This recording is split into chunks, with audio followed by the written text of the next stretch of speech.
Today I want to discuss the basics of a pull release pedal steel guitar changer system. I want to explain how to set it up when you first build it, how to set up all your limits, your stops, your spring, how to position how much slack you need on the pull rods, how a solid finger, not a scissor finger, but a pull release finger, how it works. So anyway, here it goes. I'm going to try my best. A pull release guitar requires a spring to hold your lever or pedal in the fully applied position, so the string is at its maximum tension for that lever, held in that position by the spring. Now usually it's the left knee lever left on a pull release guitar to lower your E's. So I've got this hooked up to an E string, and here's how it functions. When you take your knee and you move this lever, you lower your E down to a D sharp typically, but you're stretching that spring and you're releasing the string tension. Now you let go of the lever and you increase the string tension, thus the term pull release. This lever here, the only function it has is to pull the E note up to an F note. So that's the pull part of a pull release system. Let me show you how to set the thing up. I'm going to mess up the adjustments.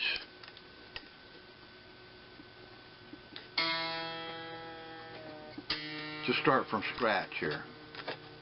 Okay, say I just built this guitar,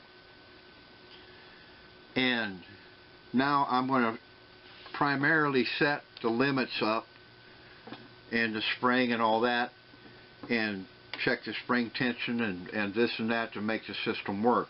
So what I'm going to do is, for now, I'm going to tune the string to pitch. So I have a starting point. I'm going to tune it to E. Okay.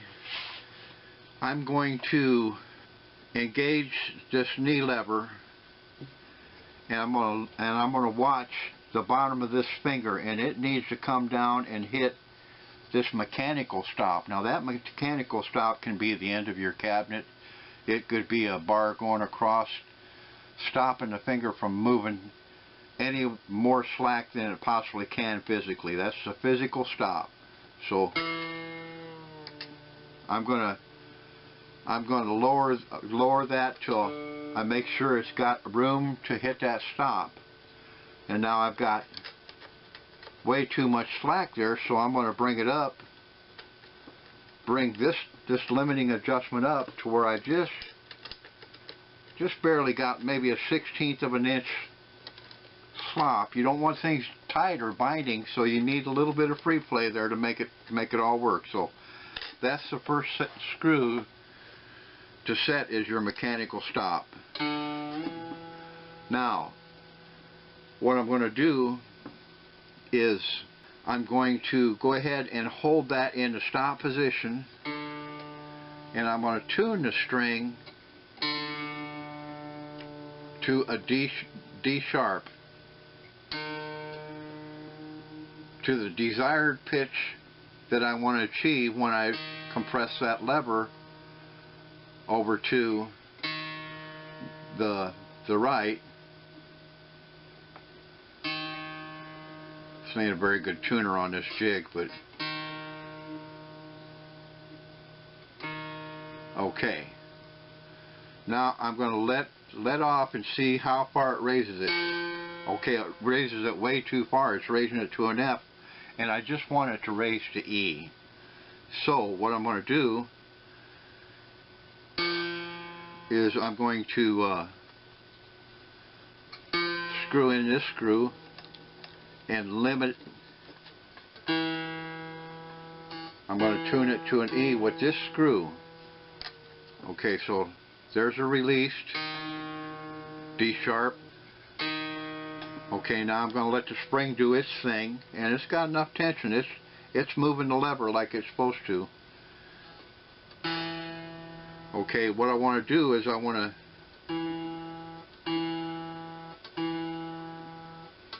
set it to an E.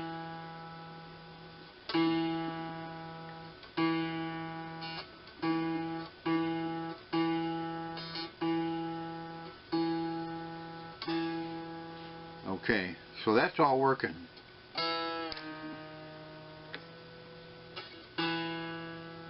Okay, now the next thing I want to do is I want to take this lever and I want to make sure I've got plenty of free play here, and I need extra free play because this finger has to go all the way back down and hit its physical stop. If this is too tight, it won't be able to do that. So I'm going to hold this lever over till this hits its physical stop, and I'm going to check to make sure we got free play right there, and we do. And it's got a little bit too much free play, so I'm going to dial it in to where it's about a 1/16 of an inch, just as long as it allows this finger to return to its physical stop. And that's a good spot for it right there. Now, what I'm going to do is I'm going to check that. Now it's close to E, but this ain't a good tuner. I said that. Okay, now I'm going to bring in this, and it's going farther beyond F. It's way far. So I'm going to tune this in to an F.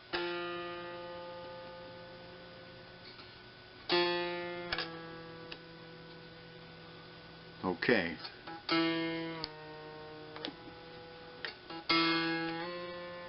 Okay, so now it's set up. I would have lock nuts on these things, cinch them up so they stay in the same spot, and it would be set up and tuned. So now,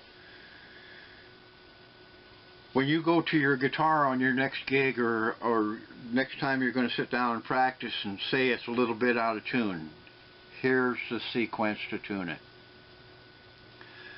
Tune the lever that lowers the note first, and you tune it by holding the lever engaged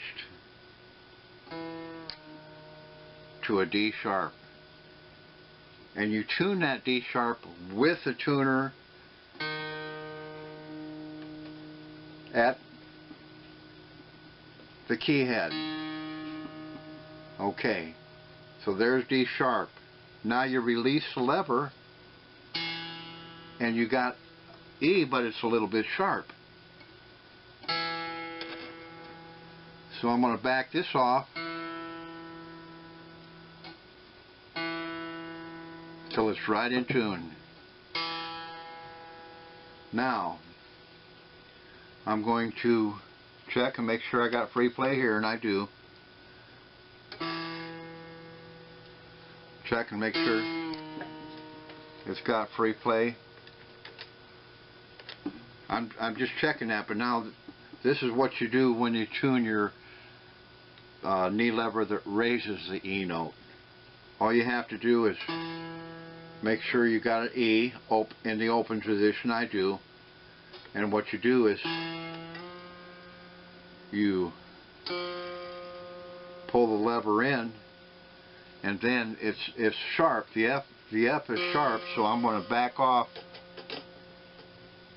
and tune that raised note with the adjustment screw down at the changer part of your guitar. So now D sharp, E, F.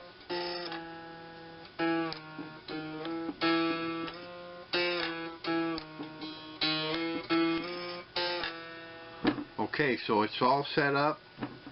I'm going to lock in my adjustment nuts. I'm good to go. And the next time I sit down to this thing, if it's a little bit out of tune, that's how I'm going to tune it. You tune your lower lever first and tune your raised lever second. Thank you for watching. I want you to tune in next time. I want you to tune in to my videos where I'm building a redneck pedal steel guitar. And I'm going to go through this again, how to tune the guitar on the actual guitar, and I'm going to explain the purpose of setting the timing on a guitar so that all your pulls and releases, they all do what they're supposed to do at the same time. In other words, you don't want to hit an A pedal and one B note goes up to the C sharp slower than the other pedal. You want them to start off at the same time and arrive at the same time, as close as you possibly can.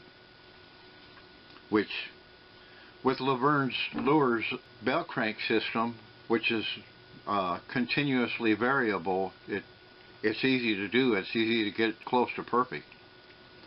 So anyway, stay tuned for more videos, and also check out all my videos where I'm building my own 6-string redneck pedal steel guitar. Thank you for watching.